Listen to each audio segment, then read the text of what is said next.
Yes. I know that's like a 12-hour movie, but I'm sorry. I wanted to give it something spectacular to do this because we got a lot of people who are involved in this, guys. I am Chris Knight. This is Chaos Central, and this is the Star Wars Senate, a group of great YouTubers combined in an effort to talk some things that we don't normally talk about, which is the things we love about Star Wars, not what we hate. We might dive into some of the problems, but we are going to try to stay positive. That's what I want to do. Now, this is not everybody. We've got like 14 people in this group, and every time we do one of these, it might be a different group here.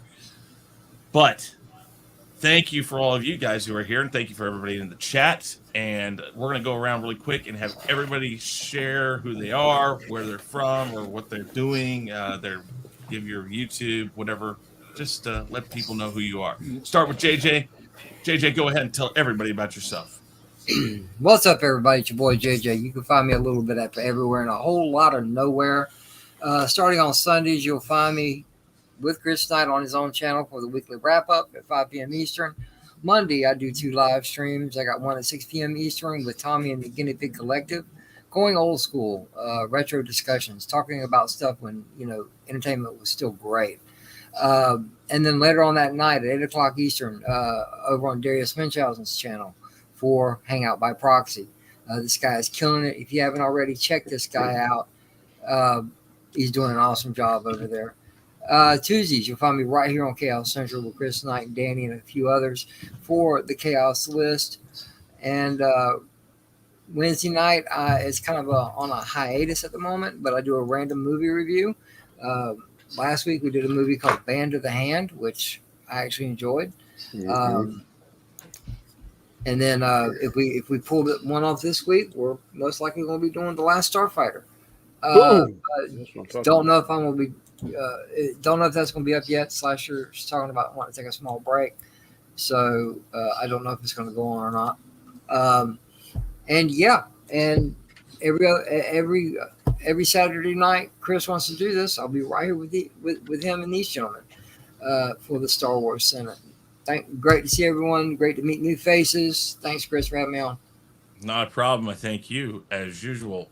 Up next, Nindroid, please tell everybody about yourself. All right. You guys can personally find me on my own YouTube channel, Nindroid243, where I have a show of my own that's reporting on Star Wars news and tons of other things known as Galactic Chat on Fridays at 8 p.m. Eastern Time. I'm also working on The Last Jedi. I'm re-editing the entire movie, and it's going to be coming out October 28th. My own cut, my own version of Episode 8, trying to make the trilogy itself more cohesive and better. So go ahead and check that out. And yeah, I'm on multiple people's channels. So just find me everywhere. And thank you, Chris, for having me on. Not a problem at all. Up next, it's not Jerry, it's Gary. Listen, it's right there. It's very obvious. From Pop Culture Minefield. Gary, go ahead and tell everybody about yourself, please. I didn't even want to do YouTube. Okay, on that no, just kidding. Sorry. I'm a comic book artist. I work in the comic and film industry as an artist. That's what I do for a living. And I met this guy named Keith, and we became best friends. And I wanted to do a show with him, and he wouldn't do it unless I joined him. So that's how Pop Culture Minefield got started. And he's the guy with the knowledge. I'm just a dick that is funny sometimes. And I know stuff. It's true. But the fact is he's the knowledge slinging motherfucker on the show. Gary, you're a legend. Stop. I fucking love Drew, man. The key to anything in life is if you didn't want to do it, but you want to say that you didn't really want to do it, but you decided, yeah, I'll do it. You just blame it on somebody else. They forced me to do it. I don't. Well, it's not like you forced me. It's just because I like directing. I like being behind the camera. Mm-hmm. And Keith he refused. He kept not showing up, and I'm like, "All right, will you show up if I get on it with you?" He goes, "Oh yeah," and that's really how the show started. And we we're pretty popular in the convention circuit for doing here in Missouri for doing panels together. And that's all we're doing. We're doing the same shtick that we did when we do panels at the comic conventions. And of course, I haven't been invited. No, I'm just kidding. Anyways, yeah, I keep wow. telling them we need to get you on TGIF, and I want to get Drew back on because I fucking love Drew. You see, rest you motherfuckers kind of the go to same way hell. It was kind of the same way with me. Is that I went on this lovely thing called unpaid leave a while back, like 3 years ago or so, and I always talked about doing this. And I said, hey, I'm going to do it. So I called this friend of mine who's right down the street from me, and I said, hey, let's do this. And we started. And I kind of got busy again, and he went ahead and opened and started his own channel, and then we started working on this stuff, and it's taken off now, and I'm glad, and it's fun. I'm glad, man. It's like, and I'm also appreciate you bringing me on because I like meeting other people, and that's kind of the whole thing of Khaos Central, which for those of you who live in Kansas City, Jason, Gary, it's KC for a reason. I tell people all the time. Anyways, but thank you, Gary. I appreciate it. No problem. Man. I have to listen. I have to. You know, I might not be the happiest in this town, but it is my hometown, so I got to represent. So that's how it goes. Hell yeah, man! The Chiefs are 1-2. Yeah, well, that's all right. You just wait. You stay happy as you are right now, and we'll see how we are at the end of the year. Danny, you're next. Go ahead and tell everybody. Yeah. Hey, you got a stain right here on your hat, by the way. It's kind of brown. Wow. American flag. I've got my military, this is my combat medic hat. So, but I love those with the subdued flags on them. Do you have my permission, Danny, to do whatever you need to Chris for that shit? Yeah, I think you talked to Drew, wasn't he? Yeah, he was. I was talking to Drew. He's busting my browns. He's busting my balls. Browns hat. Oh no, I would not say that. No, I would not say that about the flag. No. Yeah, he's busting my balls, Danny. Yeah. I am Danny, aka Comic Chat. I have a show Monday nights on Chaos Central called The Chaotic Conversation, along with Chris and Anzo. We team up to do Chaos Central, 3 shows: Chaos List, Chaos Conversation, and The Rule of 3. On sometime I stream with Robert Storm on Storm's Live, usually 4 or 5 nights a week. Tomorrow we'll be on Anzo's show around 8:30 p.m. Eastern Standard Time, which will be episode 8, which is fantastic, of the What If series. So if you're not doing anything, please tune in and catch us Wednesday nights. Me, Guy Scar, and G Major usually do previews of it before then. Then of course we do on the round table. So please catch us, tune in to us, man. We got a lot of good content. I just sub to you, Comic Chat. Thank you, Jerry. I appreciate that. Yeah, I've been Danny for a while, Danny. Yes, sir.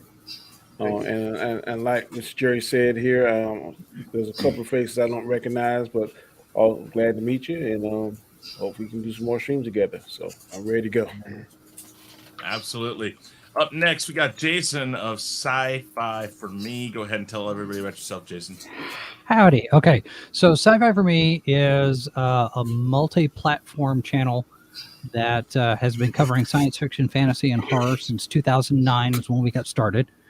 We've been on YouTube since 2012, and we've currently got 5 shows in production, and we've got a half a dozen shows on hiatus.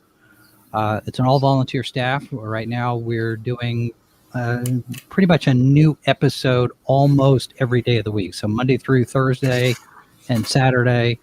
And then starting tomorrow, we're kicking off our Star Wars news program on a new night. So, yeah, we stay busy here. But, yeah, we're based in Kansas City, like Chris said. And we've got... Besides the YouTube channel, we're also broadcasting over on Odyssey. So we're one of the first people who was able to do the live stream on the Odyssey platform. So, Well, I just subbed to you too. Thank you. Yeah, Odyssey's a good thing. I have it. I'm able to live stream it. I got to get it hooked up so it's easier just to do it. It's one of those things. So, but great. Thank you very much for being here. Up next, the Austinator. Austinator, please tell everybody about yourself. Hello, I'm the Ostator, and I like dogs. I like a bunch of stuff. College student. Got a YouTube channel as well. I don't know if you guys heard about that. It's called the Ostator, the Spider-Man picture. And I just do a bunch of stuff over there. Like I don't want to go into too much detail because it's top secret over there. I don't like to give out all. I don't like to give out all the dirty secrets. All right. Oh my God. If you know, you know. Don't, then well, you just gotta just find out. I do a bunch of fun stuff over there. Just Jack, subs. where's Austin at? Who? I swear. Yeah. Jack, where's Austin at? I have no idea. I think he went to the bathroom or something. I don't know. He just left me in charge today. So. That was a great move on that person's part. But thanks for having me on, Chris. I mean, it'll sure be interesting to tell you what my list is. Yes, it's going to be very interesting. Okay, and last but not least, it's been a long time since we've streamed together. I'm glad to have him on. This is Drew, Supreme Heretic. Go ahead and tell everybody about yourself, man. All right. Honestly, listen, folks. Chris Knight's paying me on the sly, okay? Because really, I'm here to fill the diversity and inclusion quota because he wanted to have an Asian person on the panel, and he couldn't get X-Ray Girl, and he couldn't get any of the bigger ones around the community. So he came to me and said, "Hey, can you be Drew, on this panel?" Drew, he also needed someone short. Well, yeah, that's true. Ego check. Let's start over, shall we? All right, now listen. Where the fuck? Damn. Listen, we don't need to be talking none of that bullshit here. Ladies and gentlemen, welcome to the Phantom Zone. It happens. Well, Drew, I told Keith, because Keith, when he saw you the first time, he says he's Asian. I went, no, he just looks Asian. Yeah, dude.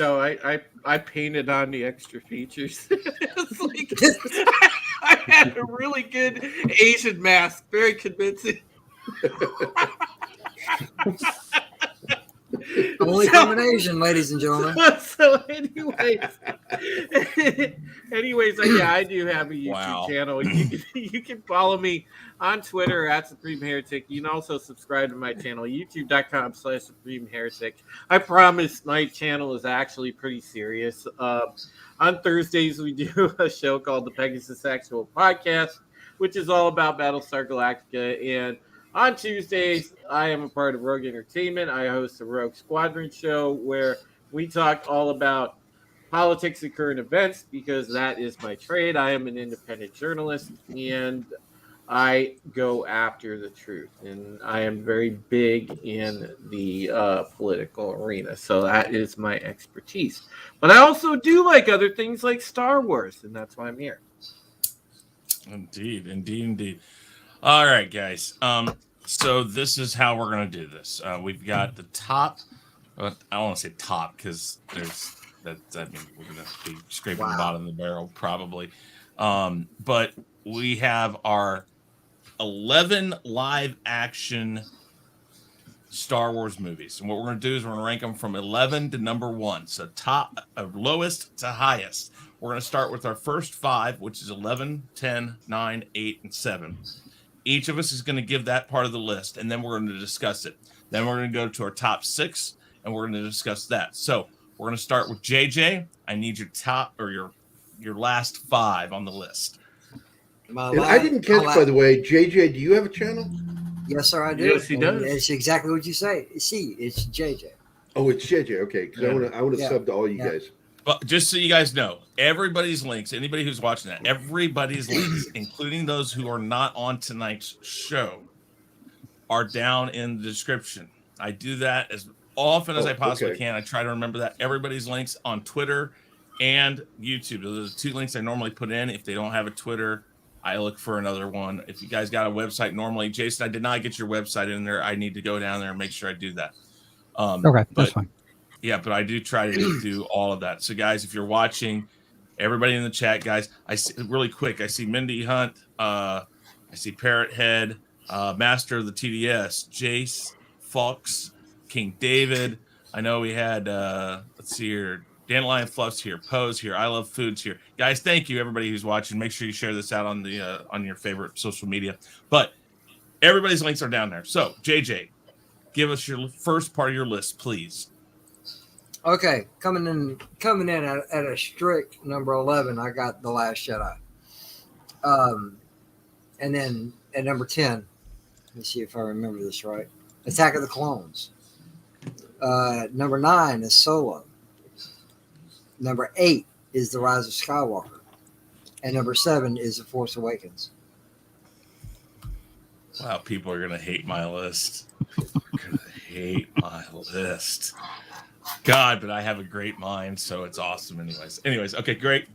Okay, first 5. Actually, you know what? Let me get this open here. Why, you want to document this shit or something? Actually, yeah, I do. Try for prosperity. If I have a pen or something. Do I have to repeat myself now? Because I'll go back and rewatch it.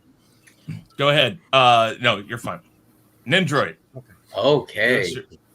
Yeah, people are going to hate my list. But number 11 would be Solo, A Star Wars Story. Number 10 would be The Phantom Menace. Number 9 would be Attack of the Clones. Number 8 would be The Last Jedi. And number 7 is Revenge of the Sith.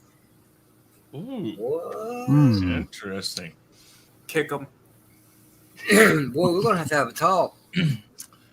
This is why I bring young people in here. They're misguided, and we have to show them the right way. Of course, and you guys are going to say I'm crazy, not just misguided. You're going to say I'm crazy. Well, you're crazy, right. Just in general. Wow. That's true. All right, Gary, go ahead. Well, for the 11, I can read them all backwards if you want. Starting at number 11, which would be The Last Jedi. Number 10, The Rise of Skywalker. Number 9, Force Awakens. Number 8, Solo, A Star Wars Story. Rogue One is number 7. Okay. Number 6 is Attack. That's it. Wait. We're just doing that. Stopping there.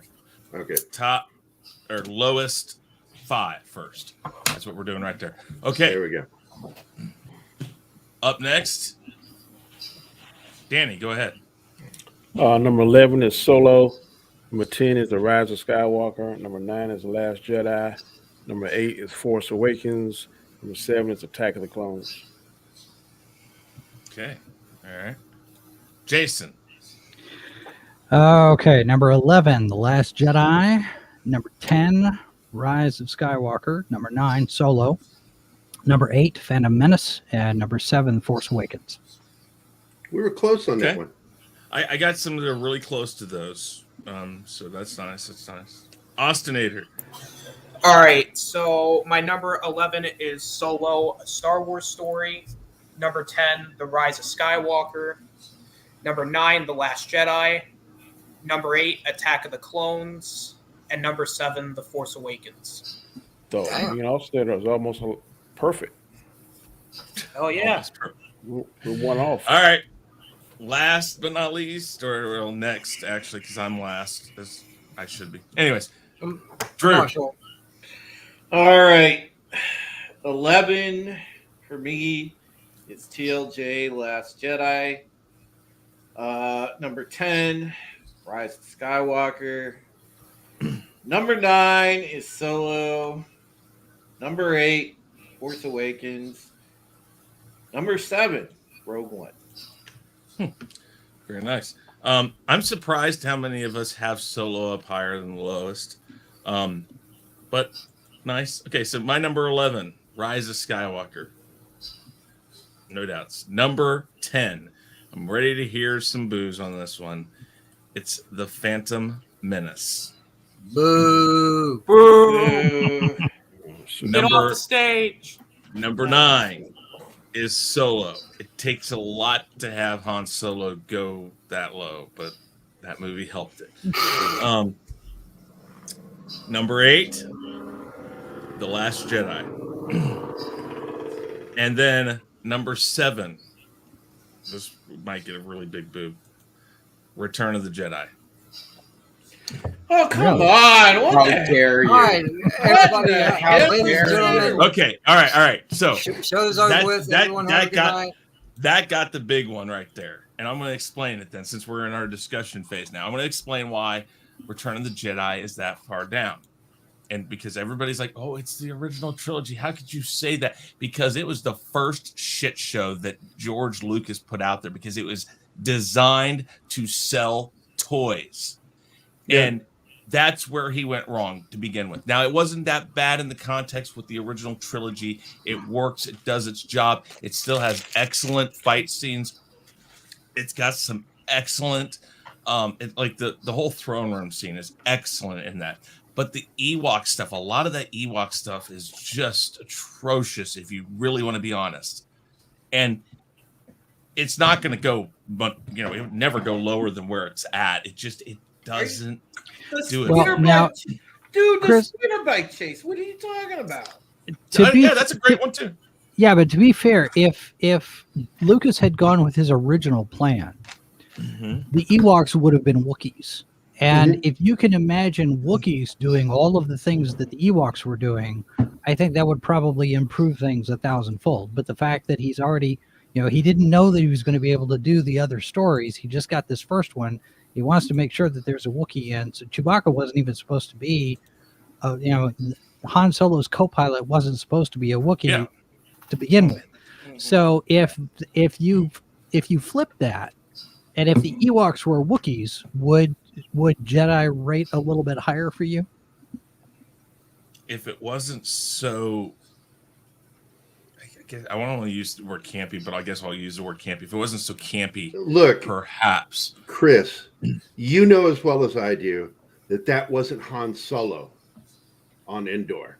He doesn't act like Han Solo. That was one of my problems with the film. I mean, but I think, hey, it's me. Yeah, I mean, it's okay, I guess. There are parts that, there's a lot of those things that you start seeing hit. Because here's the thing, let's be honest.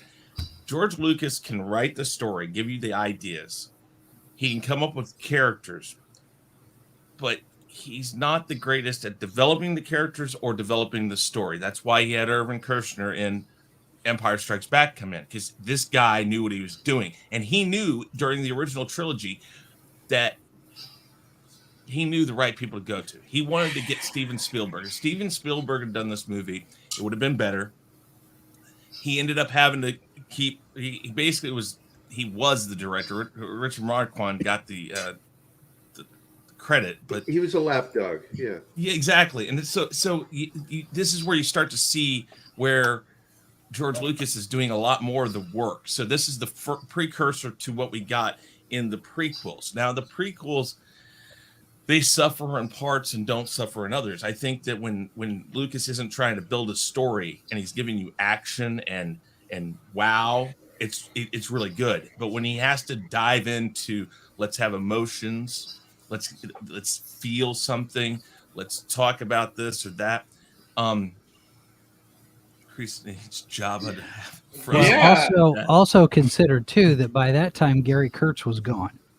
So Lucas didn't have somebody who was setting up the parameters of the box. What you're talking about, Jason, is he was becoming more and more surrounded by yes men. Yeah, and you can really see that in the prequels. No. Yeah. Kurtz was notorious for letting him know, George, that idea is stupid. Yeah. We don't have the money, we don't have the time, we don't have the resources, and that's what really led to a lot of the creativity and the innovation that came out of that first movie was because you had a producer there basically saying, we can only do so much. You gotta figure it out based on what we have, not what you want to have. So, and the prequels, he didn't have that. Rick McCallum was polar opposite of Gary Kurtz, in my opinion. And the other thing is that right about this time, in between Empire and Return of the Jedi, is when he actually made the move and said, yes, this is the ideas I have for the prequels. In fact, if I remember right, it was in the meeting notes for the last part of, actually right after Empire wrapped and was shipped. He said, because somebody asked me, says, what's going to happen now that we've done what we've done with Darth Vader? Is he really the dad? Is he not? And he said, okay, here's the story. So that's when actually the prequel began, was right there in between Empire and Return of the Jedi. He had bits and pieces before that he came back to and said, okay, I want to pull this. I like this name, but I'm going to tweak it here. That's where Mace Windu came, because it was Mace Windy, I think. And the Journey of the Wills thing never really came to fruition, but the symbol became a thing that he latched onto. But he wanted to explore all that. All right, so Solo. Let's talk about Solo really quick, because some of us had that up. I think several of us had it at number 9. Is this a product because the movie isn't as, and when I say this, it's low, I understand, but is it not as bad as people think, or is that how bad, because most of you had The Last Jedi and Rise of Skywalker below it? What is it a product of? It's not as bad as we think, or those other two movies are that bad? I had Solo at 11. I thought it was just terrible. Yeah. I didn't like when they did Lando Calrissian. I didn't like that Pan... whatever the pansexual thing, yeah. I didn't like that going on. Only thing I really liked about Solo was the end when they showed Darth Maul. Yeah, was whatever. But for pretty much, I've never watched it again. Never had any desire to watch it again. So to me, it was just really something that was not wanted or needed. Yeah, I agree with Danny, because I also had it at number 11. This was literally coming off me watching Infinity War, so it was basically a big downgrade from that. I thought the movie was just boring. It was just, it's like kind of like what Danny said. It's just pointless. It was boring. I thought it was very predictable, everything that was going to happen. I was not invested into the story. The characters were just not that interesting, and just overall, it didn't work for me. Yeah. There are parts of it. Go ahead, JJ. Go. No, I'm just, Solo could have been a lot greater than what it was. And that's even with the people they had in it. Except for the Lando and droid situation. They could have done without that completely. But the kids could have pulled off a good Solo if the movie would have been done right, if they had the time to work on it. Because, when Ron Howard came in and took over, within a matter of months, he had to have this movie done. Yeah. So it's, if they'd have had more time, if they could have pushed it back to, say, December and give Ron Howard some time to work on it, it could have been a lot better movie than what it was. I don't hate it, but, it's not one of my favorites. I'll watch it every once in a while, but I think it also suffers from the fact that it came out 6 months after The Last Jedi. Well, that's it. A lot of the Last blowback Jedi killed right Solo. there. Yeah. Well, it's watchable, and mainly that's probably because Ron Howard took over and did what he could with it. But it's not terrible if you maybe ignore that it's Han Solo. It's okay. In terms of craft, the filmmaking and the editing and the pace and all of that, it's not near as bad in my opinion as Last Jedi or Rise of Skywalker, because of certain pacing and story logic issues on those two. Mm-hmm. The other part of that is the fact that Maul shows up. Nobody who's if you haven't been watching the Clone Wars, you don't know that he's still alive. Yep, exactly. Yep. I heard somebody say they did Chewie wrong. I don't think they did him wrong. It's not exactly the way it was in the EU, but it's similar kind of how they met in the EU. Some of the story they used is reminiscent of the EU story. It's like I watched it, I'm sitting here like, okay, yeah, all right. And I think Jason put it very well, is that the pieces are there. It just, with so many hands in it, when you finally get Ron Howard into it in the short amount of time, the editing that had to be done, all of this stuff thrown into it, it's more of a jumbled mess, and you can see it. If he had been given what some movies have been given a chance of. Think of Justice League, for instance. Yep. Start where you want, keep what you want, and do what you need. We want a movie that's quality. But they were more concerned, and this is where one of the things, and we'll talk about it right now, or we'll jump into it kind of, but Disney had this idea of every year having a new Star Wars movie. And this is not something that Star Wars fans were accustomed to. And We're I think used to 3 years. Yeah. Jason brought it up.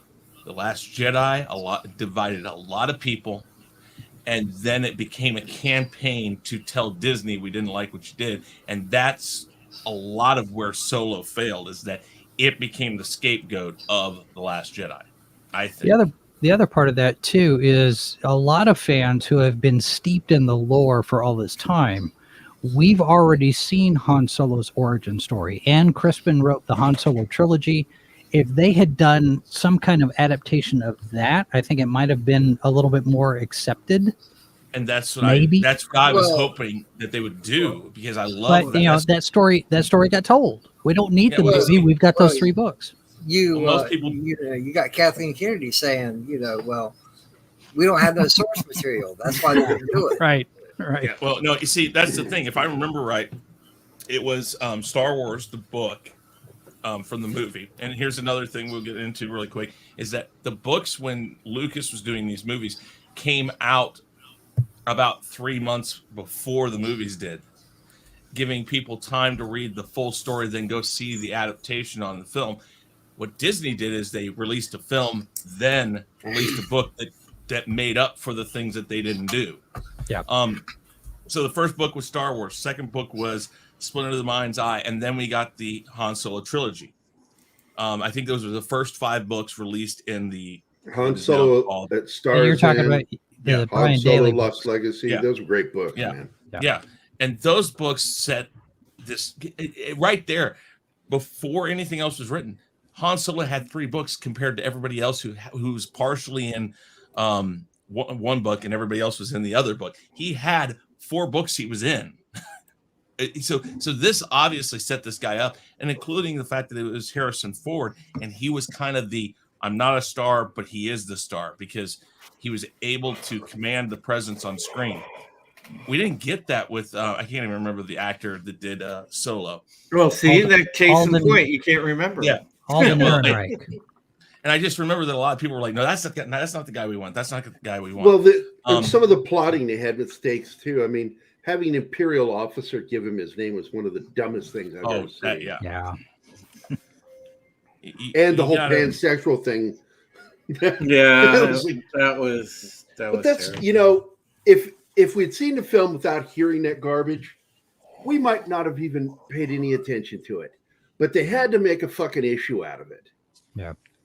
And that's the problem, is the media and social media that makes issues out of these things ruins it for everybody else that doesn't give a flying fuck about them. Yeah. Well, most of us remember a time when if a movie didn't do well, people passed the word along. It's not a good movie. Don't go see it. And the movie died. Nowadays, the thing is let's attack the people who don't like our movie, and we're gonna tell them it's a good product, but you just don't understand it. So yeah. All right. I think that does factor in a lot when you look at marketing, like with Captain Marvel, for example, or Jodie Whittaker taking over in Doctor Who, and all of these. Mm-hmm. The audience response a lot of times is predicated on how something is marketed. Mm-hmm. And if it's going to be, this is going to be her story, we're going to make her story, and this is, representation and identity and all of these other things, instead of selling us the story, you're automatically turning off. It's about the representation and 30, not a good 40% story. I get what you're saying totally, yeah. Jason. It's ridiculous. It's like people don't know how to market stories anymore.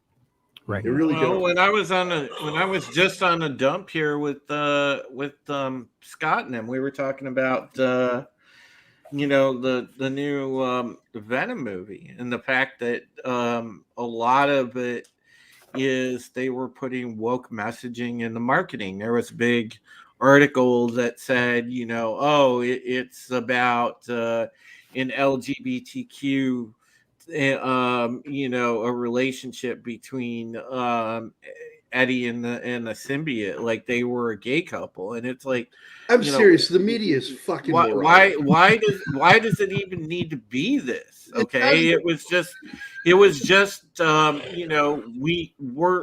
we're fans of the comics. We understand it. We know what it's supposed to be. Give us a straight trailer and shut the F up, And that's how it was with Star Wars. We didn't need all this changing around the darn thing. We didn't need all the virtue signaling in the marketing. Give us Star Wars how we know, and we're going to be there to support it.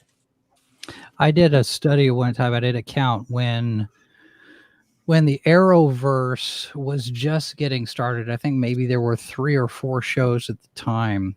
And if you look at the census data, in the United States, the percentage of people who identify as non-heterosexual is something like 3 to 5%. If you're generous, let's say 7%, because people sometimes don't admit to it. In the Arrowverse, among, I think, 5 shows at the time, non-hetero characters made up 20 to 22% of the cast of regulars. And I thought, okay, well, there's your representation. But the thing is that Hollywood has a tendency to overcompensate, and they want to make sure that you understand that they're really in it for the representation, and that can be a problem. Yeah. Today's thing, that's the thing, over representation for a small group. And I don't care. I don't think it's about the representation. I think it's about the presentation of that representation. You can have it. The thing is you don't shove it in people's face. Like, look what we're doing. Look what we're doing. Look what we're doing. Hey, by the way, did you see what we're doing? And just in case you didn't see what we're doing, this is what we're doing. Hopefully you like what we're doing. Well, there is that, Chris, but here's the problem. We want, if you take something, all right, and I'll directly reference stuff we grew up on, because most of us are 80s kids. We grew up then, and we know what we were watching. You take something like the old first G.I. Joe cartoons, all right? We had complete organic representation of just about every nationality, race, color, and creed, and nobody blinked an eyelash. And all the characters had different distinct personalities and traits that reflected their heritages, their countries where they came from, the whole 9 yards. But nobody blinked an eye, and they even had strong female characters, if you think about it, when it comes to Scarlet, Lady J, CoverGirl. Okay, so you had every base covered, and that was organic. It wasn't over pushed. It wasn't over marketed. There was nothing. You didn't hear a peep about it because it was all about the team. It was all about the cast. It was all about the story. It was the same thing with Star Wars. Yep. All right, so let's go to the last 2 that most of us had in the lower half here, and then we'll get to our top 6. Rise of Skywalker, and then The Last Jedi. I think we can go over. Let me give my opinion on the Rise of Skywalker. Besides the whole premise of how it ends and the whole premise, listen, they didn't know what they were doing with the property. It's obvious. Rey did the stabbing motions like Palpatine. It was Palpatine's move. It's listed as I can't remember. It has something Palpatine as the maneuver. Like Palpatine maneuver or something, which is the jab, the double-handed jab, and she does it in The Force Awakens, and it made a lot of people say, "Oh, she's a Palpatine, she's a Palpatine." Then they kind of went away with it, and then they came out with this storyline that she was, and they said, "Oh, this has been the way it was for the whole time," and yet the guy that was supposed to direct it, now I've forgotten his name, Colin Trevorrow. Colin Trevorrow came out and flat out said, no, none of this is how this was going. This was not the movie I was going to make, or that was presented to me, or whatever. There were so many back and forths about what was supposed to happen in the sequel trilogy, and yada yada. We won't go into that today. We'll go into that maybe in another show. But The Rise of Skywalker looks like a Star Wars movie to me more than probably any of the other ones. That's my opinion. The problem is the storyline is so jumpy, muddled, and again, the whole premise of where we come out at the end, it doesn't feel like the end of the Skywalker saga. It does not feel like this is how it should end. And people can tell me I'm wrong. It doesn't have that feel that we got from even the first two. The first trilogy made you go like, yes. The second trilogy, some of us aren't as happy with the prequels, but I don't hate them. Even that one, the end of it, still with as dark of a note as it ends on, it was fun to see. We were happy with the conclusion because we knew that's where it was supposed to end up, and it worked very well. This one comes out, and we're like, what did we learn here? Nothing. Nothing happens here. No, I mean, we don't really know who Rey really is. There's all this stuff that doesn't really work together. So, all right. So, there's that. But The Last Jedi is the one that divides a lot of people. Really quick. We can hear you. So let's do this really quick here since Josh is here. Josh, we're doing the countdown from 11 to 1. Do you have your list? I'm sorry. Live action movies. We're doing a countdown from 11 to number 1 in live action movies. If you don't have the 11 through, where do we go? 7? 11 through 7, you can wait, and we're about ready to do our top 6. So if you want to come up with your top 6, you can. Well, I will sure try. Okay, that's fine. Okay, so The Last Jedi, and you can get in on this conversation right here about The Last Jedi. What was it about The Last Jedi that pisses people off so much? Everything. The green titty milk. Yeah, that's bad. That's bad. The mama jokes. Hold up. Well, yeah, The whole Holdo thing. The mama jokes. Luke. Yeah, they fucked Luke up bad. There was a lot of comedy in it, and that was the first problem. There was always comedy in Star Wars movies, just not on the absurd level of this one. It was like so obvious they were just inserting comedy to it. Well, not just comedy, but modern era comedy. Okay, yes, so it was something that is not going to age very well in 5 years. No. One of the problems that I had with the whole portrayal of Luke is the fact that you had throughout all of the history of the character, he is the he's the optimist of everybody. He's always assuming the best of everyone. And I disagree with that in a sense. Because he was the one who saw the good in his father. There's still good in him. He's always looking for that part, as opposed to just assuming doom and gloom. Oh, this is all going to go terribly, horribly wrong. And we didn't get that character. We got a nihilistic, failed, depressed, angry, bitter old man. And I'm looking at this guy on the screen, and I'm identifying with him way too much. And I'm seeing because Luke Skywalker is supposed to be the hero. He's supposed to give us something to aspire to and look up to and that sort of thing. And when I'm sitting here and just in my regular everyday life, and I consider all of the different things that I've failed at over the years, both in business and in personal life, and I see Luke Skywalker basically falling apart, that just destroyed me in the theater. I've seen The Last Jedi once, and I will never ever watch it again because of what they did. Okay. Because it hit too close to home. Okay. Yeah. I know a lot of people personally like that. They seen it once, and that's all it took. Yeah. There was a lot of our heroes. There was a lot of them being overshadowed. And these new characters are not really getting the story they deserve. No. So it failed both ways. and I'm not talking about just The Last Jedi. I'm talking about all the Disney movies. I can handle the characters they're giving us, but they're not developing them properly, and that goes. Yeah. You know, that's a big problem because seriously, okay, you know, we're talking about The Last Jedi at the moment. All right, the first screw up they made was the Mama Yoda. Yeah. Second was the lightsaber toss over the shoulder. Why in the hell would Luke toss his father's saber over his shoulder? Mm-hmm. Yeah.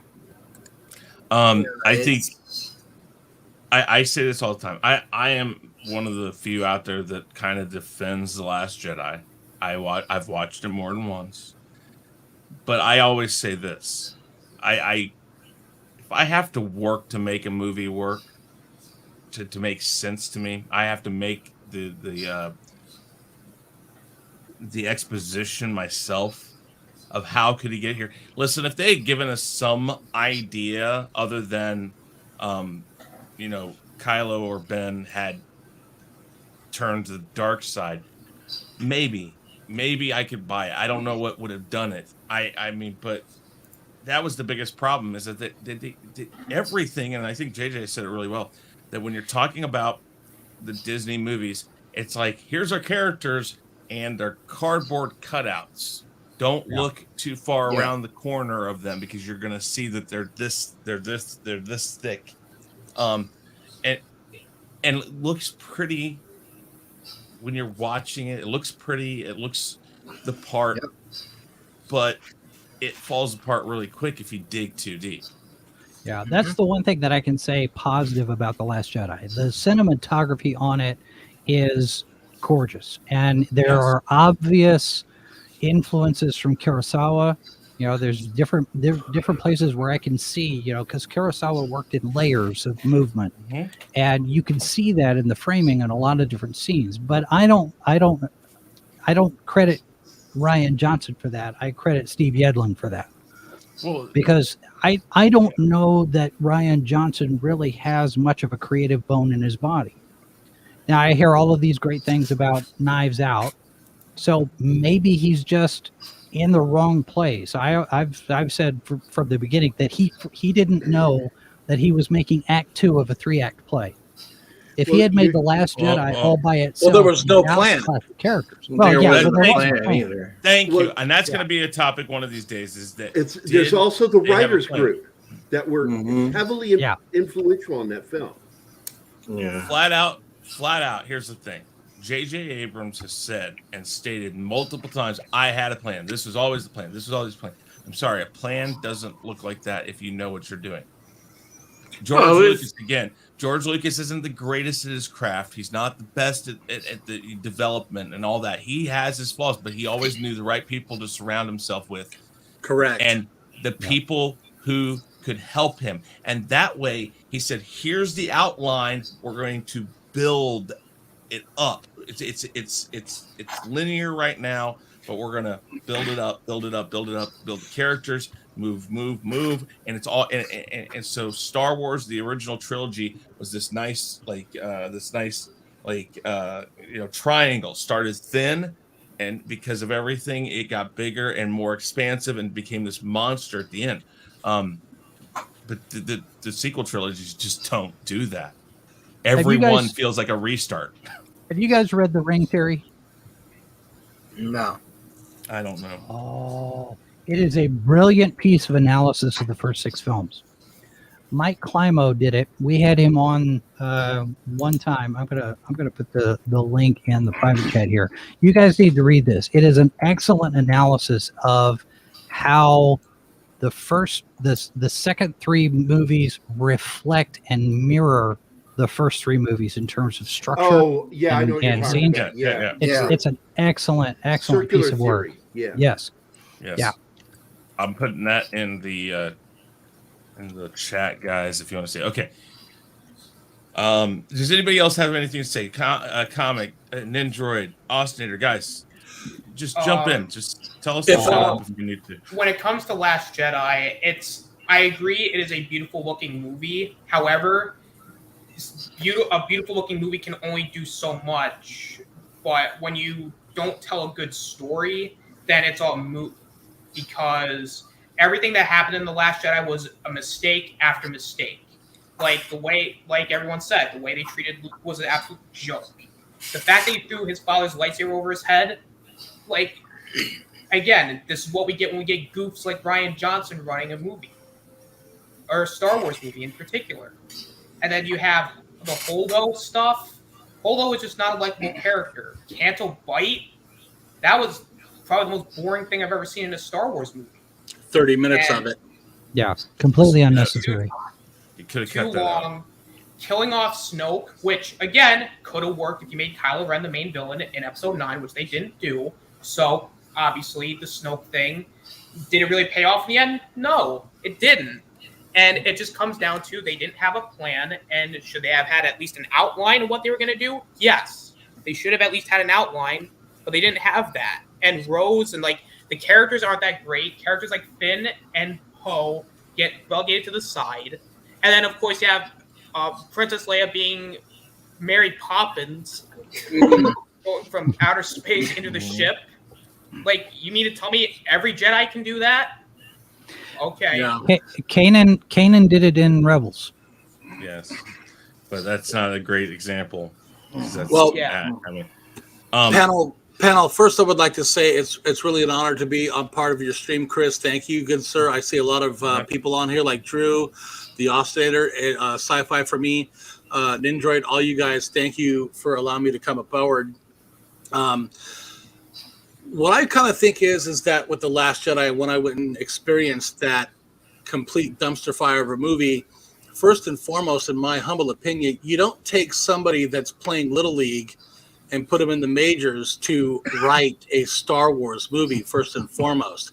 This guy had one minor hit, and that was with Bruce Willis. What was that, Looper? I think it was. Yeah. And, you know, it's like once upon a time, in my opinion, I said Disney can't make a bad movie, and that was 20 years ago where they were just pumping out hits left and right with Pixar and Aladdin, Little Mermaid, so on and so forth. So when they acquired Lucasfilm back in 2012, I was super excited and jazzed for it.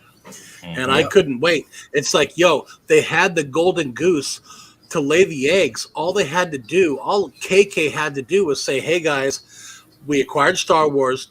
We're going to get the best writers, the best editors, the best directors to come and collaborate this movie and this trilogy. We want you to kick back, relax, and know Star Wars is coming. We're going to keep Rebels or Clone Wars rolling out with Dave Filoni. You guys just chill out, and we're going to produce some great Star Wars content. And all they did was rush it. And even in the Force Awakens behind the scenes, I clipped it in one of my YouTube videos, and it clearly showed Kathleen Kennedy stating verbatim, you know, we brought on Michael Arndt. He did Toy Story 3. He usually takes 2 or 3 or more years to really immerse himself in the story. We didn't want to wait that long, and that's why we went with Kasdan and Abrams to collaborate this fast-paced, non-sense-making movie. And that's what I really didn't like. I think it was Abrams that set up Luke that just walked away. And then Ryan Ruben Johnson came in and completely, the visuals were beautiful. And I mean, who of us doesn't get the goose pimples when we see the Millennium Falcon or we hear the music behind Star Wars? I mean, we get emotional with this, man. I mean, we love flipping Star Wars. I've loved it since I was a kid. I don't know why. I just loved it. My mom tried to take me to see Snow White, and I was like, Return of the Jedi every time. So when you have an IP like this, Disney, all they had to do was take their time and treat it right and honor the characters and honor the fans, and they failed. And Rian Johnson, you bring some guy that's made one flipping movie to do a Star Wars movie? Where was Spielberg? Where was Cameron? Where was Nolan? Where was freaking Quentin Tarantino? I don't get it. Now, to be fair, if you look at the Marvel model, they have had some success with writers and directors who don't have a very long track record either, and it's possible that they saw that and said, "Hey, we could do the same thing." The difference there, though, is I bring this up all the time. I think when when oh shoot, now who's behind Marvel? Thank you, please. My brain. Kevin Feige. The Thank Russo you, brothers. Yeah, Kevin Feige. When it got bought out by Disney, he already had that outline. Again, have the outline, have the idea of where are we going, what are we trying to do. Star Wars, they walked in with Star Wars and said, hey, look, we got all these people, these characters, and this idea, and let's just throw some stuff on a plate and let's go. And they did take some ideas from Lucas's trilogy mock-ups. There are some things, if you look online, you can find pictures, but they just didn't. Honestly, they should have said, listen, hey, Lucas, we're going to pay you $5 billion instead of the 4. We want you to stay on for these 3 movies to help us with the ideas so we get immersed and accustomed to it. That's what they should have done. Danny, Last Jedi, what did you think? How do you feel about it? Last Jedi, that movie is so bad I don't even remember parts of it. I've only watched it one time. Just really a disappointment, and how I'm listening to everybody on the panel and how they can remember specific things. It just was not that important to me, and what I'm guilty of doing is I'll read spoilers, and the spoilers was so much better than the actual movie. This is true. It was just frustrating. So like I hear a lot of people say that The Last Jedi was their least favorite. I could see that, but the movie was so unimportant to me that I remember bits and pieces of it when I hear a conversation, but to actually can regurgitate it and go back and do specific scenes, it does nothing for me as a Star Wars fan. I don't even think about ever watching it. So. No, comment chat. You're absolutely correct, man. It's like my body told my mouth to say that this was a stupid effing movie before my brain even knew what I was saying. I want to. All right, I'm going to throw some stuff out there because TLG was at the very bottom of my list, and Traz was like right above it. You know, I mean, so that was like my 10 and 11, and it was because they were patently such bad movies, and other than looking shiny, looking cool.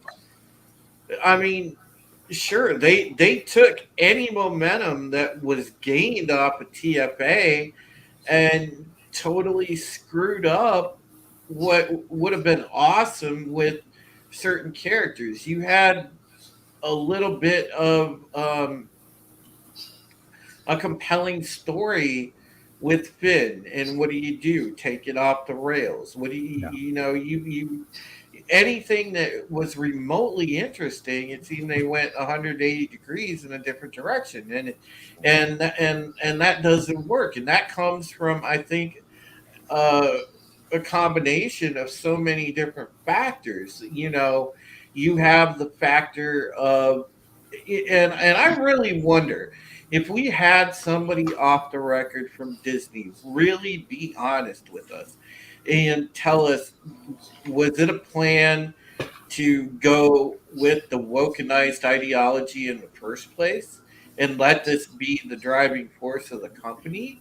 Or was this a direct result of Twitter mob mentality and the fact that so many companies, even if they believe in wokeness or not, are afraid of being burned down by a Twitter mob and facing public backlash, even though they know common sense tells them that it is just a minority of people.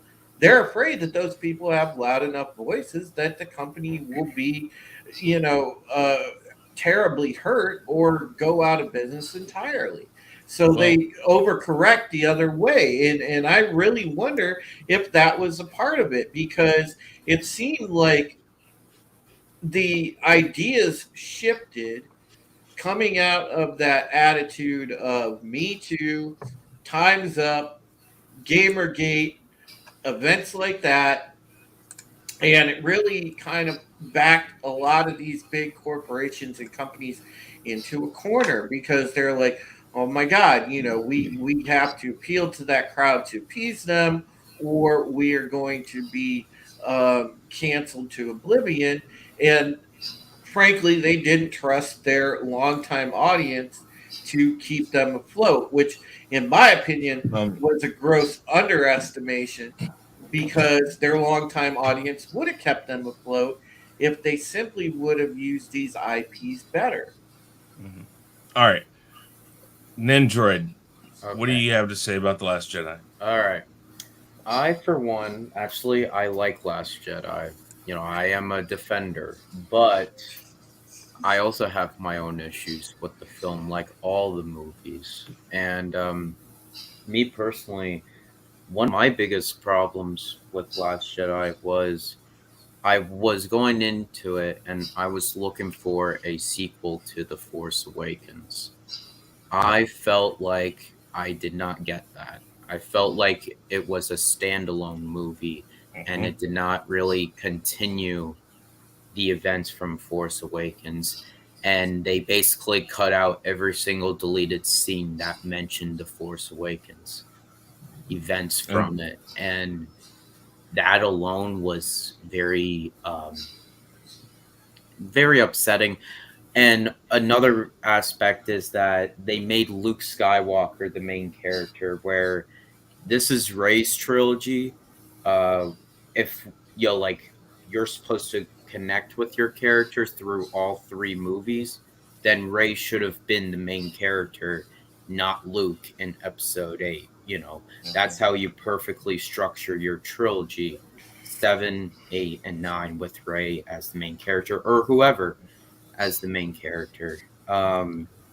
Yeah, I think that they did that. They again, A, B, and C. If you have a trilogy, it's A, B, and C. Let's have the basic idea of how A feeds B feeds C, and they didn't do that because what they did is Force Awakens.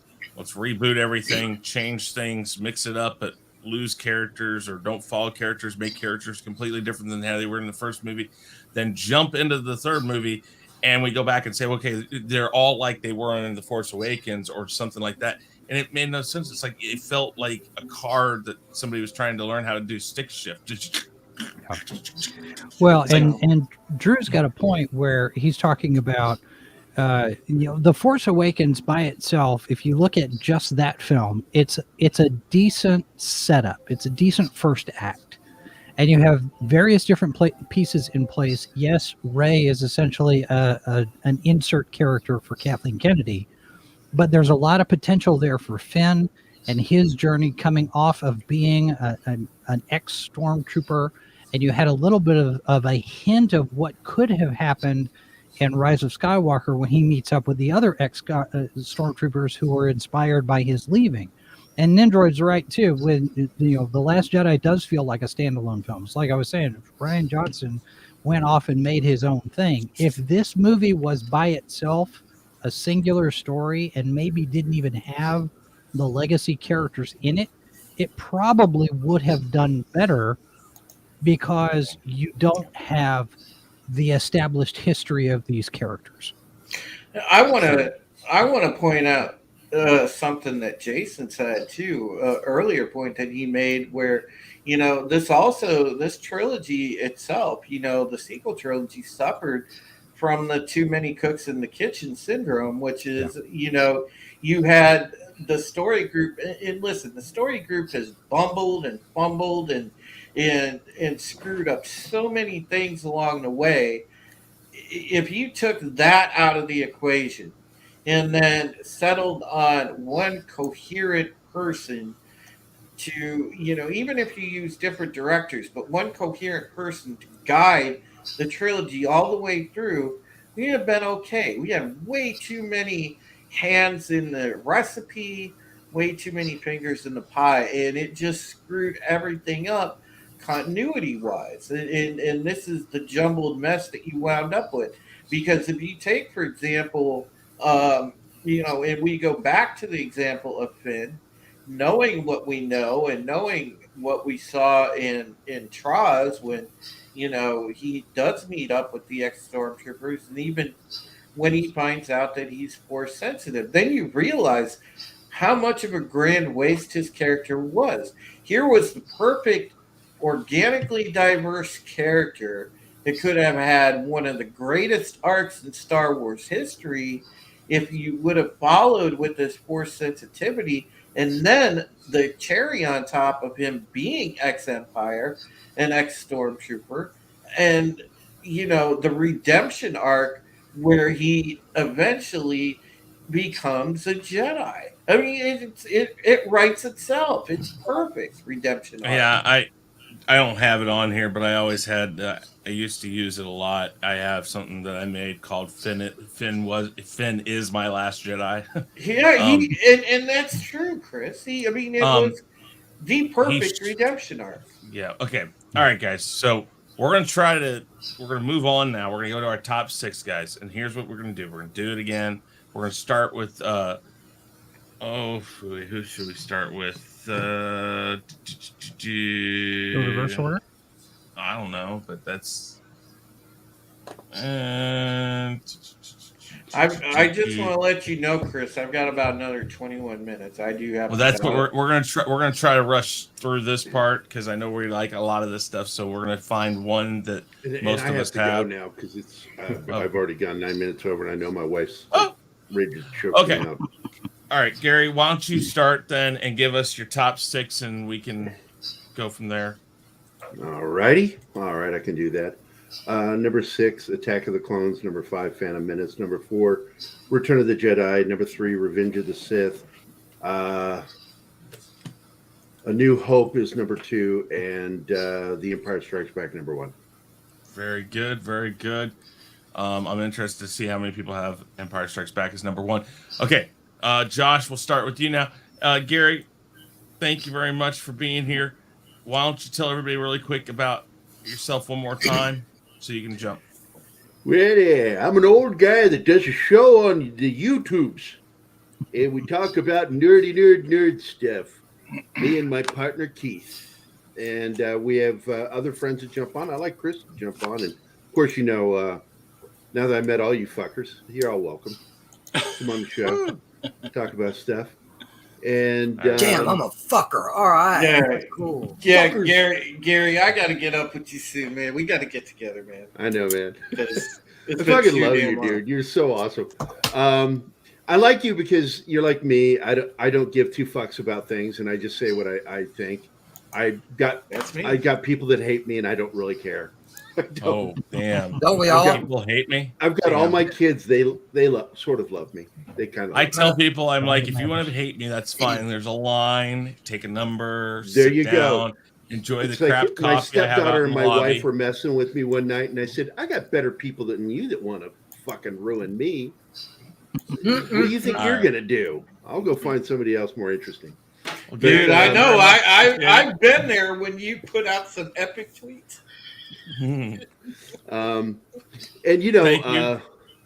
I would like to. I actually want to catch. I got to watch Comic Chat's shows because I got a feeling he's got an acerbic wit. So we'll find He's out. good. He's good. Oh, yeah. Are you former military, Danny? I am. Yes, he Marine is. Corps. Marine Super Corps. Fi. Hoorah. U.S. Army combat medic. And Awesome. didn't do anything except for I took care of my guys. That's all that matters. Yes, sir. I wanted to be All a right. Marine Hospital Corpsman, but found out you had to join the Navy to do that. And I'm like, no, I'd rather just join the Army. I hear you. Navy gives you What? Navy gives you free rides, dude. So does the Air Force. But anyway, it was a real pleasure being on here, guys. Anytime you want me on, Chris, let me know. I'll be glad to talk Star Wars. Cool. Well, And just I'd so like you to guys talk know, to Jason tomorrow night- some more because he knows a lot of the back end stuff that Keith and I talk about. And yeah. But anyway, again, I'll see you guys later. Have a good night. And Later, thanks man. for having Have me. a good night, It was a bro. pleasure. Good night. Take It it was a easy. pleasure, Take it bro. easy. All right. Okay, Josh, go ahead. Top 6. Excuse me. My top 6 is I'd have to say Attack of the Clones, number 6. Number 5, Revenge of the Sith. Number 4, Return of the Jedi. Number 3, Rogue One. Number 2, A New Hope, and number 1, Empire. No way. I like that one. No way. Return of the Jedi better than Revenge of the Sith. I can see that. Yeah, I had Return of the Jedi as my number 7. So yeah, and so okay. Return of the Jedi was the first movie that I ever saw. That's why it trumped over Revenge of the Sith. I mean, which with each one of the prequels, I mean, he got better with every movie he did. You know, they said that the Phantom Menace was kind of boring. Attack of the Clones was a little bit more action packed, but the acting was drab. And then Revenge of the Sith, it kind of all meshed together. You know, Anakin wasn't so wooden. He was more playful. And I mean, like seeing Yoda with the lightsaber in Attack of the Clones was phenomenal. Okay. Yeah, no. All right, Drew, go ahead. Top 6. All right, 6 for me was the Phantom Menace. 5 was Attack of the Clones. 4 was Revenge of the Sith. 3 was Jedi. 2 was New Hope. 1 was Empire.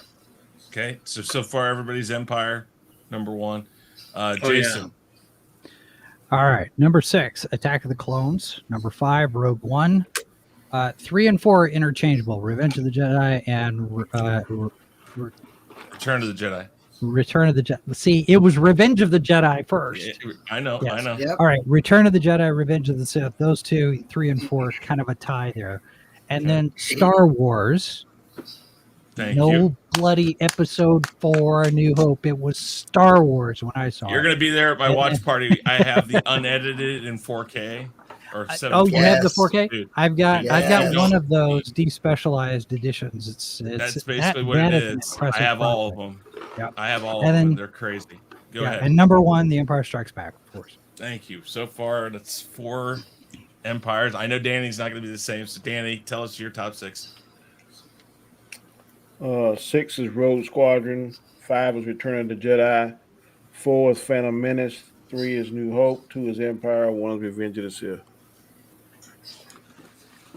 I knew that. I just knew.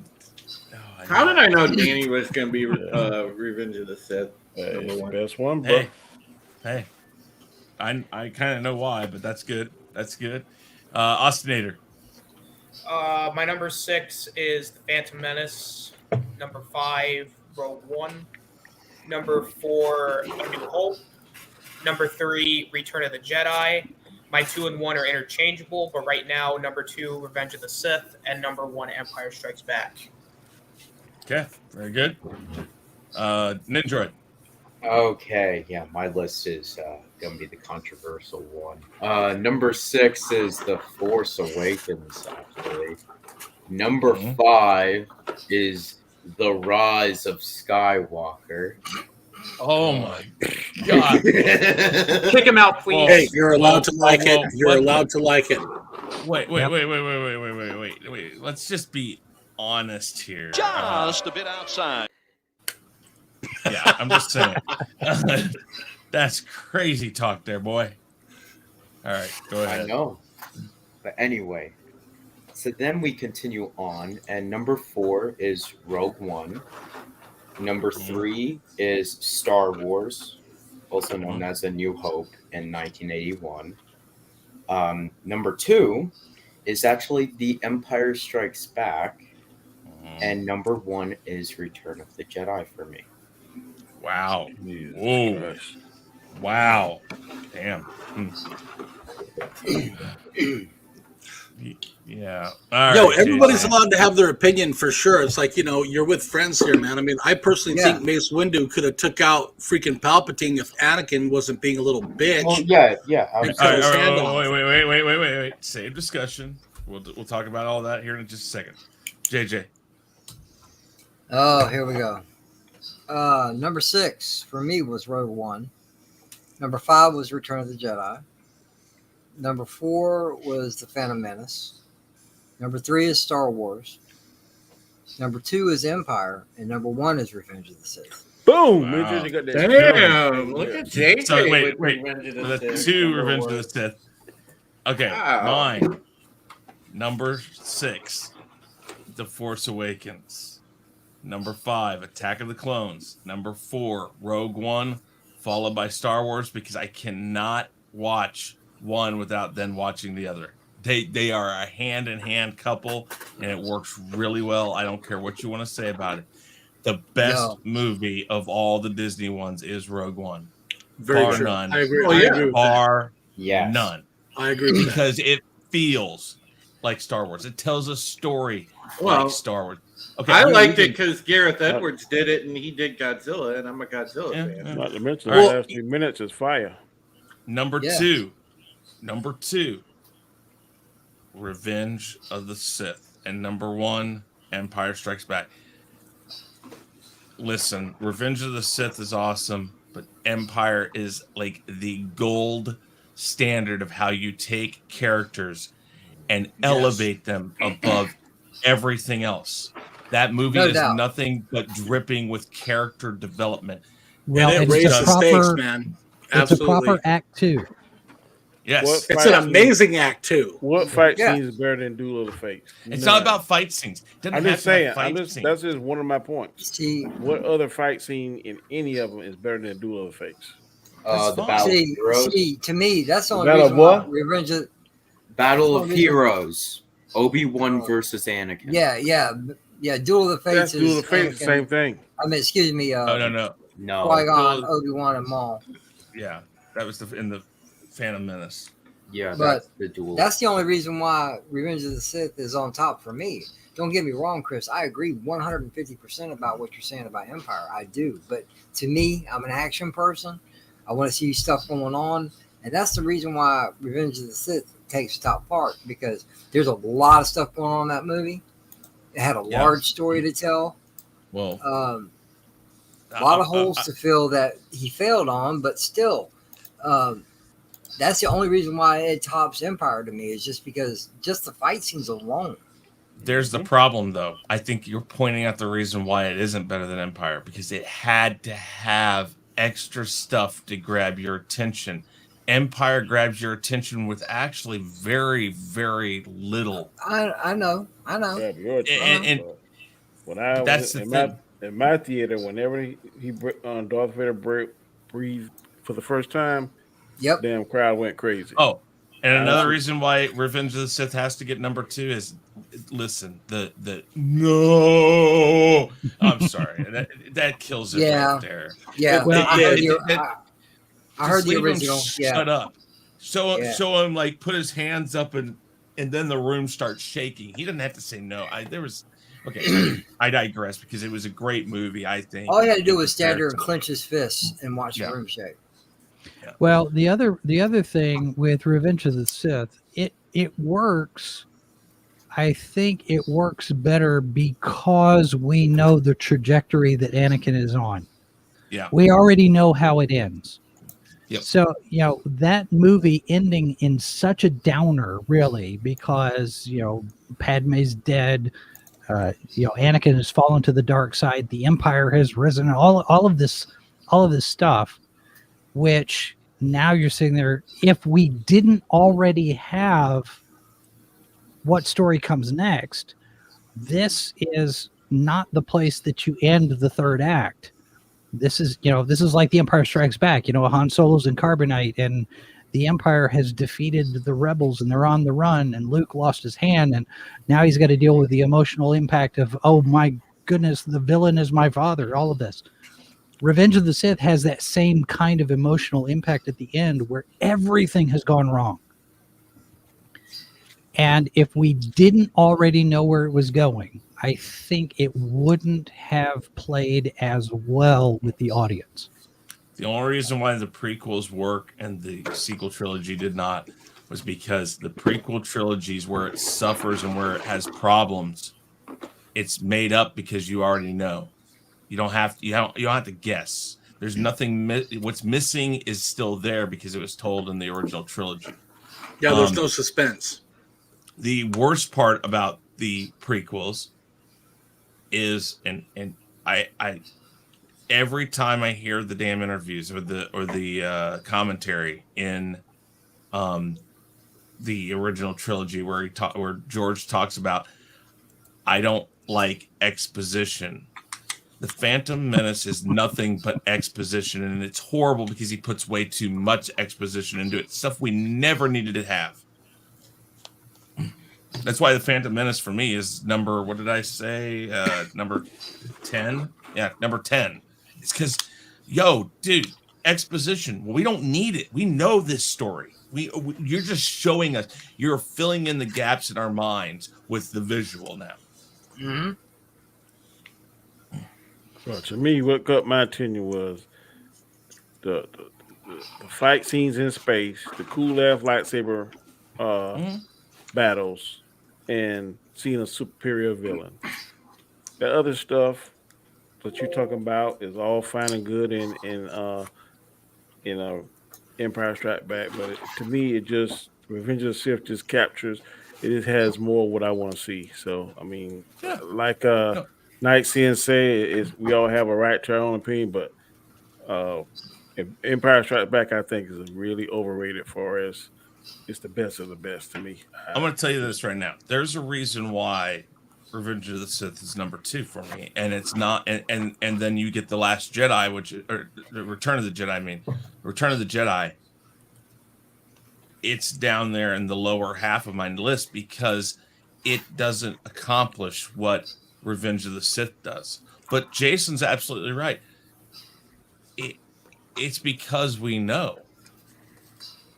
If we didn't know that, if he had gone, and again, credit George Lucas to this brilliant idea of starting something in the middle, not knowing if it's going to ever get finished. It was just more of a pipe dream, and then he got this chance of a lifetime, and he said, "Hey, here we go." Some things we knew. We knew nothing about clones before that. I didn't. Oh no! Right. All I knew was Stormtroopers. It's mentioned. Well, it's mentioned in the very first movie, the Clone Wars. You fought with my father in the Clone Wars? Okay, I heard the Clone Wars. I mean, nobody knew how they were created. Didn't know exactly to what extent it was done. I didn't know anything about that. Yeah, I heard the terminology, the Clone Wars, but to really know and have a breakdown of what it was, didn't know it. Didn't know anything about Darth Maul and that. Well, you see, Darth Maul wasn't even thought of until then. But the clones. I think Lucas probably had an idea what they were going to be, but truthfully, the clones came from the books. The direct trilogy after the original trilogy in the books actually talks about the cloning technology used by Palpatine, by the Empire, to bring back Palpatine and Vader and try to bring back their heroes or their big guys. And that it was used prior during the Republic times. If I remember right in the books, that's how it's mentioned. And so you get this, the books kind of help you lead down that. So maybe that's the thing. But you had the Sparty cloning cylinders that were mentioned both in the Timothy Zahn books, but they also figure into Dark Empire. Yeah. The comic book. Yeah. Yep. I'm not doubting the stuff that's in the books, but saying back then, how many people read the books? I was only 8 years old when it came out. What came out 77, right? Yeah. Yes. Person, I was 7 years old. I wasn't reading no daggone books about that because it was just new. So, well, and to be honest, I'm not a book person. I don't read. I know how to read, but I just don't. It's just I'd rather have a more hands-on feel to my entertainment. I like to see it, hear it, experience it, not just sit here with a book in my hand and read it. I know that's what our imagination is for, but and that's one of the problems with the sequels is that you have to have all of these other books and comic books to fill in all of the gaps that aren't in the film. I know that. That is extremely true. Yep. You shouldn't need a book to fill in the gaps. You should be able to watch it and enjoy it and know what's going on. Or video games for that matter. There's so much material though. We'd have if they was do all that, JJ, man, we got 50 movies out now. I know that. I know that. There's a lot of books. There's a lot of books. They did Rogue One, and it was rather good for what Disney put out as far as something in between 3 and 4. It was a great tie-in to episode 4. What they should have done is and went back to some of this content, because seriously, in between 5 and 6, Shadows of the Empire would have been a hell of a movie. Yeah, they still can do these things though. They still could do it, but they got to get the right people in place, and they got to have Kathleen Kennedy not there. Well, if you were to do, the thing is though, if you The did Shadows canon's of a the Empire, mess, Chris. They got to retcon so much stuff. It's not funny. yeah, and if you did Shadows of the Empire, you'd have to recast everybody. Mhm. And Solo kind of did that, and it didn't work all that well. No, they get away from wouldn't have to Skywalker. worry. They wouldn't have to worry about Solo. Just bring the carbonite block back out, because he was frozen. Right, but you gotta recast. You'd have to recast Leia. You'd have to recast Luke. You'd have to find a Dash Rendar, and this would have been this would have been the perfect stepping stone for Sebastian Stan. He would have made a great young Luke. I agree with you, JJ. So really quick, let's see here. Let's go around. JJ, where did you have Star Wars at? A New Hope? Yeah. Number 3. Okay. Nindroid, where was Star Wars at? Number 3. Austinator, where did you have Star Wars at? Number 4. Okay. Comet, Danny? Number 3. Okay. Jason? Number 2. Okay. Drew? Mine was 2. 2. And Josh? Number 2. Okay. So bunch of 2s, bunch of 3s, and like 1 or 2 4s. Does this not say something about the franchise and how your starting movie, the movie that most people, when they talk about franchises or sequels and stuff, it's hard to top the original. Yet none of us put Star Wars at the top. To me, it says he got better and he learned his lesson. Well, no, I think it's actually the opposite, because I mentioned it earlier. He knew how to delegate, something that Lucasfilm has no clue on how to do right now. And if you listen to the interviews, Irvin Kershner turned down the movie 5 times, I think it was. And said, no, this isn't my movie. I don't understand it. The sci-fi aspect, the special effects, I don't get it. And he finally said, listen, you are the only person who can take these characters to where they need to go. You are the person who can make these characters what they need to be.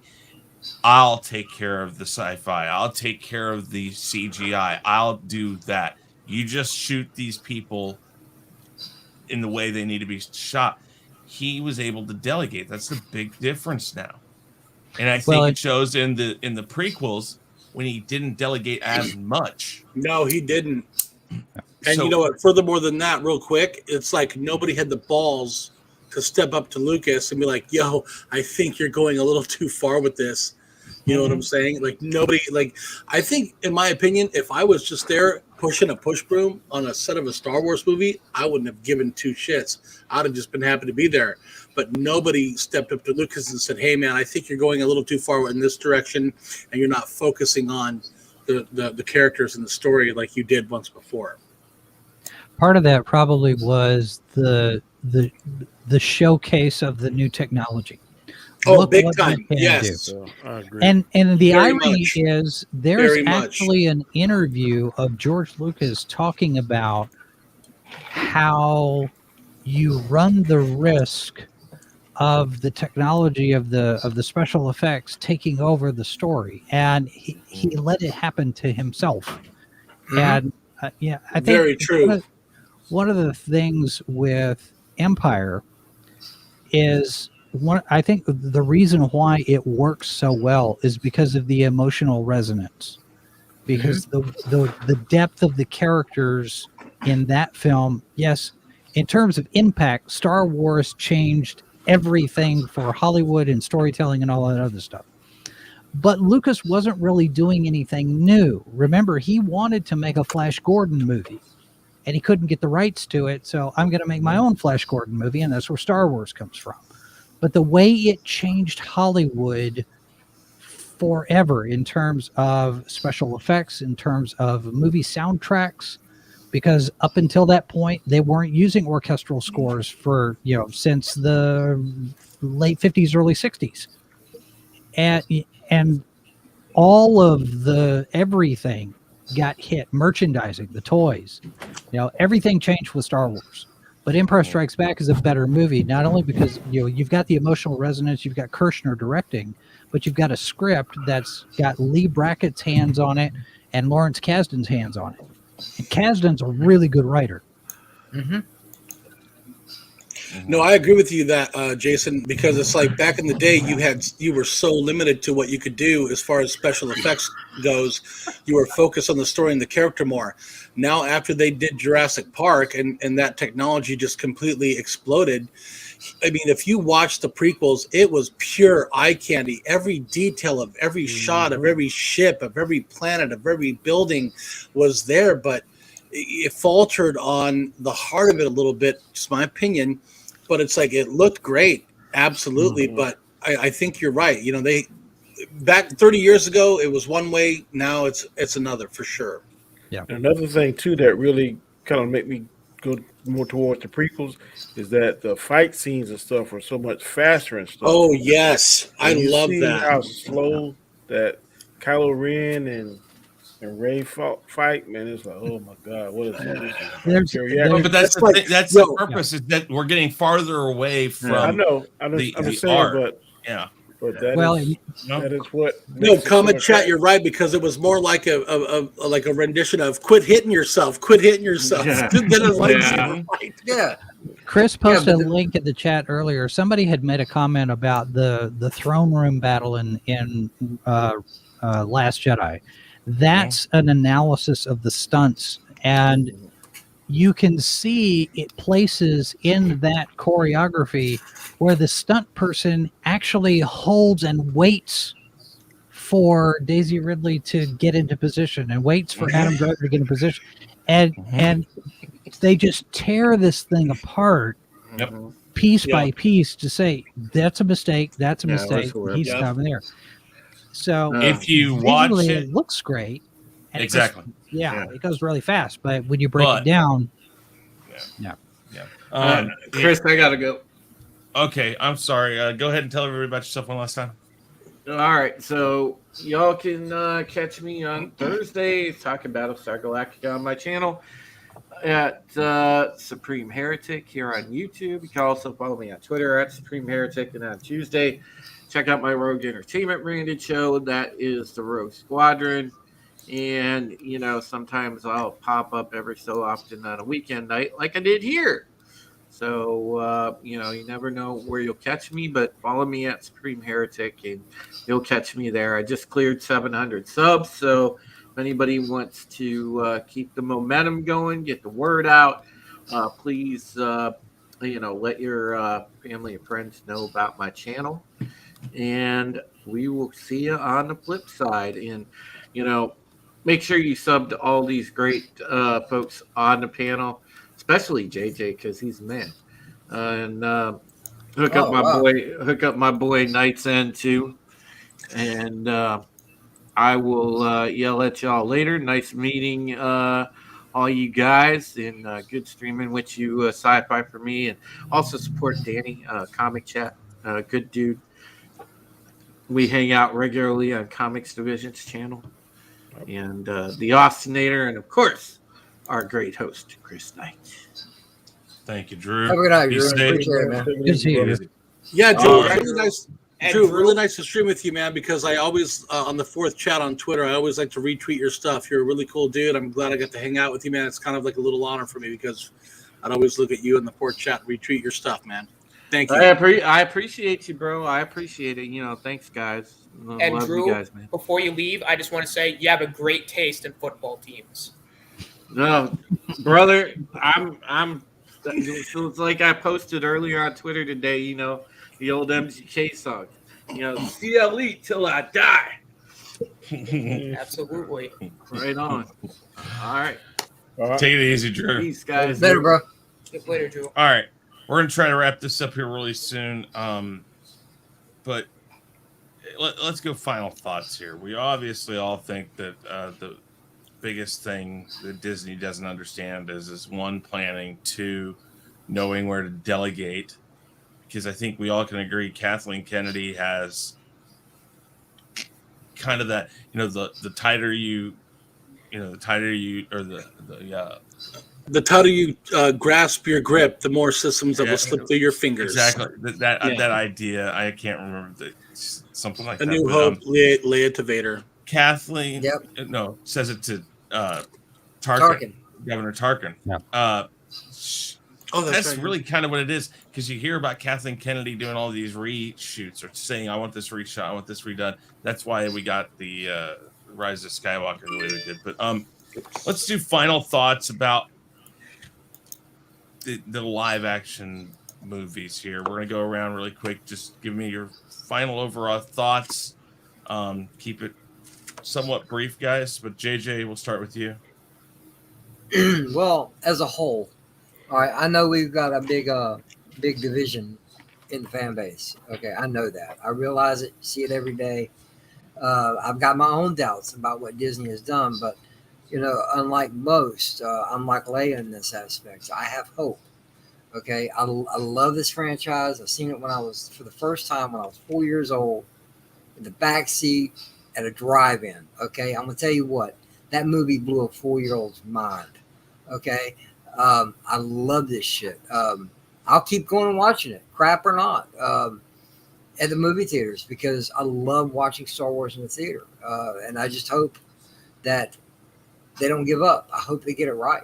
And if they don't, then that's money out of their pocket. And if they don't know that by now, then that's a shame. But as a whole, I love the franchise. I always will. I may not like what they're doing, but I like the franchise. All right, very good. Nendroid. All right. As a whole, I love the franchise, just like JJ.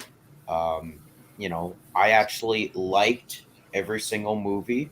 I can, in every single movie, there are positives and negatives. Some may be more negative and some may be more positive. But I enjoyed the entire franchise. It's my favorite franchise.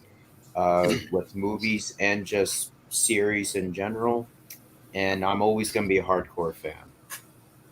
Cool. All right, Austinator. Overall, just like JJ Ninja, I love Star Wars.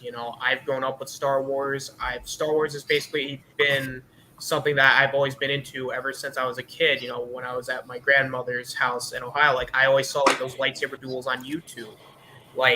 That's how I got into it, and I love the original trilogy. I even love the prequels, and I know some people don't, but that's okay. But I went and saw all the sequels in theater, and I even saw Phantom Menace 3D when that was released in theater. So when it's and I've seen all the Disney films in theater, and when I see what Disney has done to Star Wars, it's frustrating, because it's Force Awakens and Rogue One to me were good, and then we get Last Jedi, Solo, and Rise of Skywalker in literally one straight line. It's almost it makes me wonder, in the sense, can Disney get it right? I hope they do. I want them to get it together.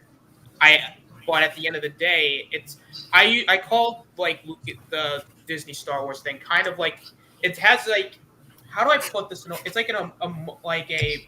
a relationship where it's something bad happens, but you get reeled back in somehow. So it's I doubt Star Wars at the moment, but they always have something that brings me back. So, am I also watching the Real Housewives or something? Well, something like that. But at the end of the day, am I going to watch the next Star Wars movie? Absolutely. But however, it's now starting to get to a point where maybe my expectations are now just starting to diminish because of what Disney's done. Because now it's I want to be excited, but it's almost as if Disney finds a way and Lucasfilm find a way to make sure my excitement is tempered. So that's all I gotta say. Awesome. Danny, final thoughts. Well, I've been a fan of Star Wars for 44 years now. 77 it came out. That's when I first met this franchise, watched it. I have hope for it, like the rest of everybody else, because now Dave Filoni and John Favreau are at the helm. The Mandalorian 2 episodes in particular gives me extreme hope that this is going to get better. That's the Ahsoka episode, also the Luke Skywalker moment. That gave fans a kind of it re-energized the fans. It's the closest I've ever seen them. Because if you go on YouTube and look at the fan reactions, they see Luke Skywalker, they lost their damn mind. Now, of course, anybody that knows me knows that this man behind me should have been there. I think he would have brought just as much excitement. But I got hope that the Book of Boba Fett, you're gonna see him. That's my hope.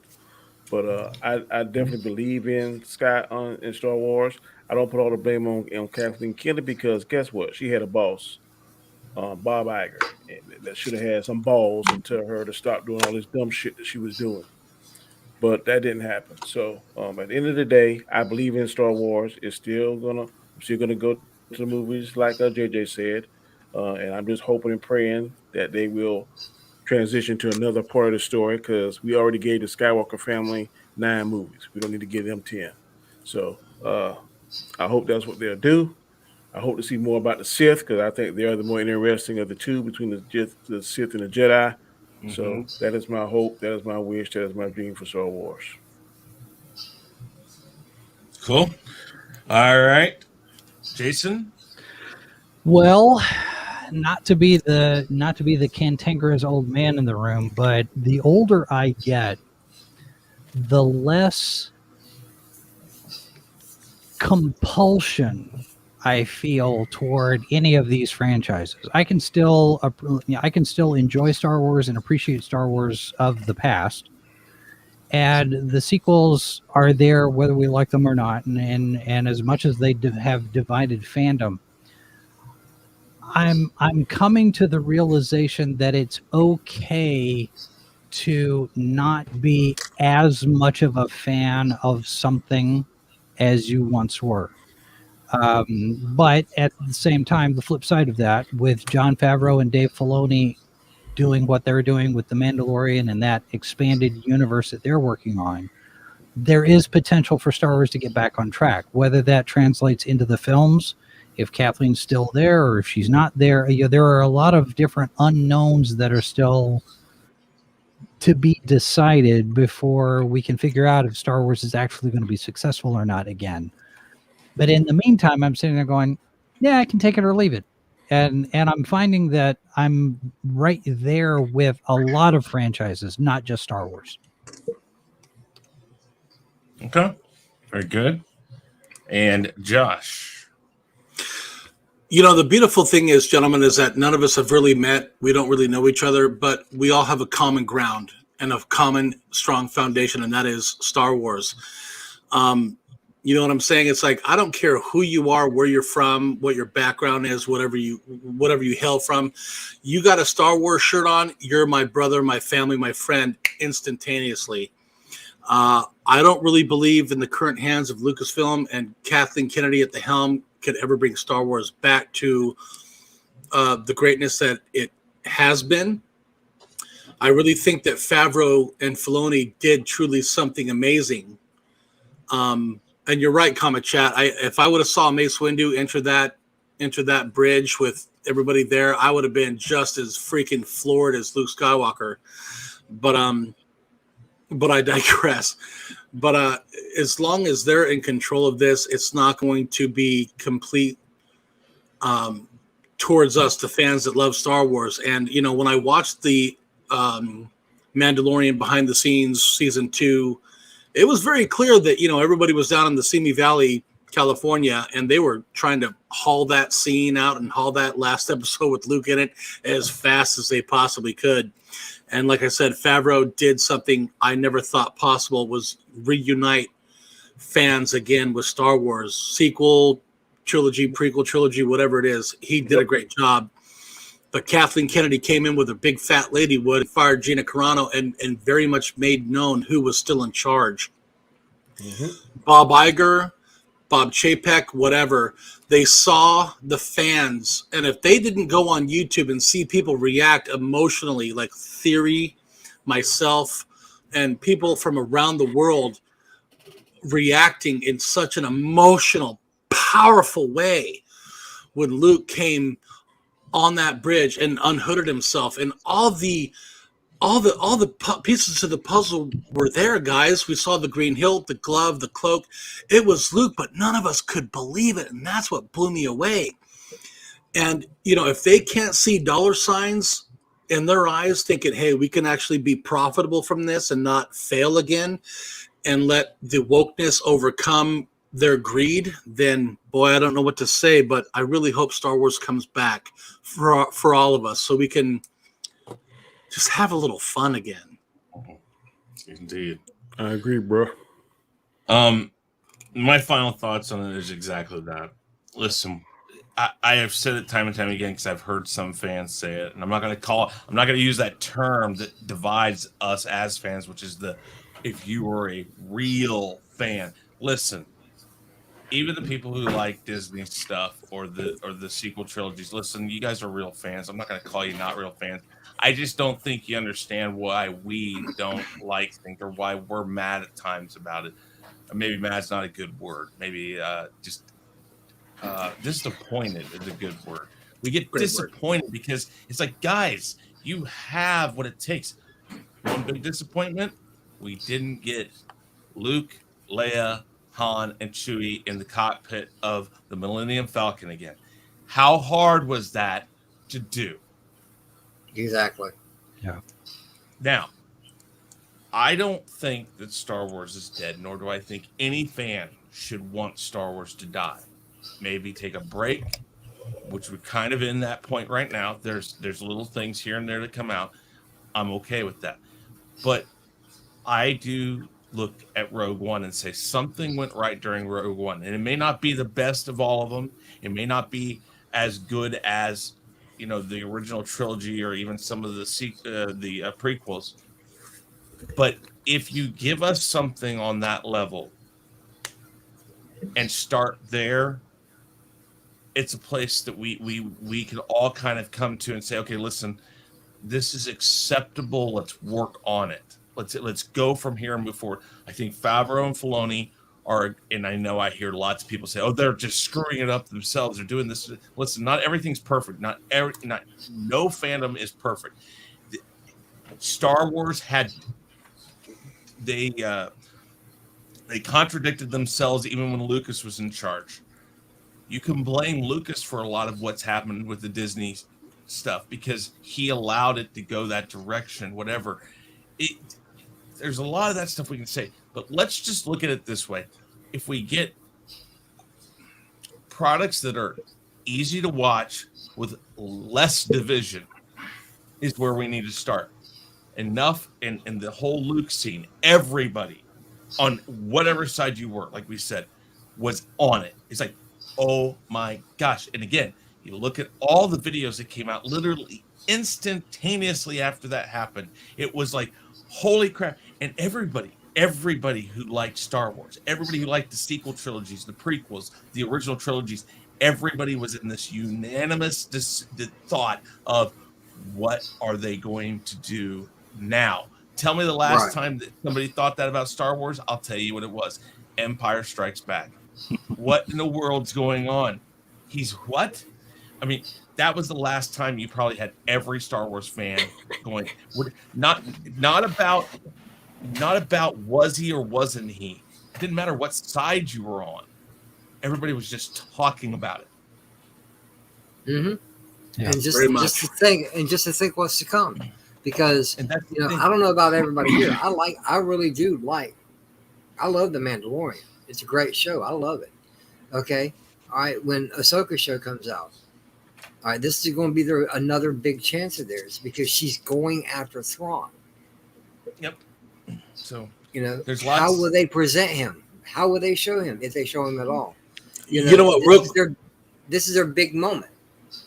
You know what's amazing is, JJ, is that I was thinking with my buddy Brian, because we did reviews on each episode, but it's like you now have a character in canon Ahsoka Tano, that was trained by Anakin Skywalker. That's in the same timeline as Luke Skywalker.